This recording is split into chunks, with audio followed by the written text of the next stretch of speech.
So in the industry, there's been a big sigh of relief, right? Because cookies going away in the news, it's been delayed. But Yeah.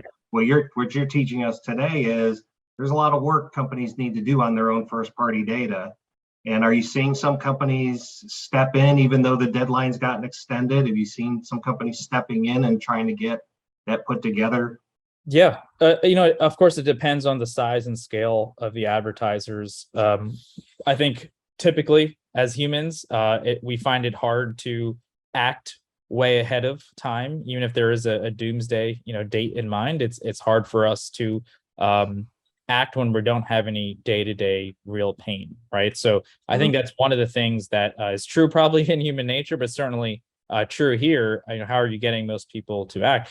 Where we've seen the most progression and the most momentum and inertia around those that are feeling a day-to-day pain. And the form of that feeling is around increased, cost per acquisitions, increased cost per leads.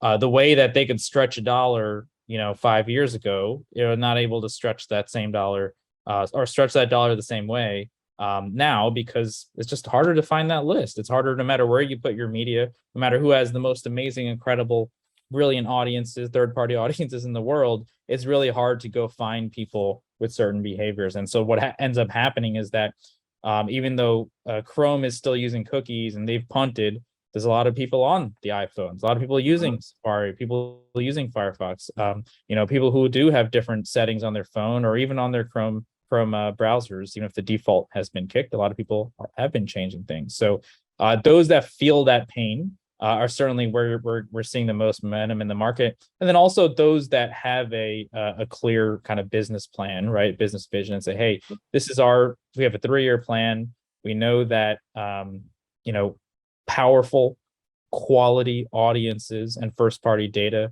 is going to be crucial for us to be competitive and to crush our competition in the coming 3 years. We definitely see a lot of investment from those kinds of organizations as well. But I think anyone can invest in it. I think it's more of it's not one of those 7-figure capital expenditure type of things that you have to do. It's more that you just have to increase education around it. You have to start asking questions and start assessing yourself, right? Where am I on the first party data journey?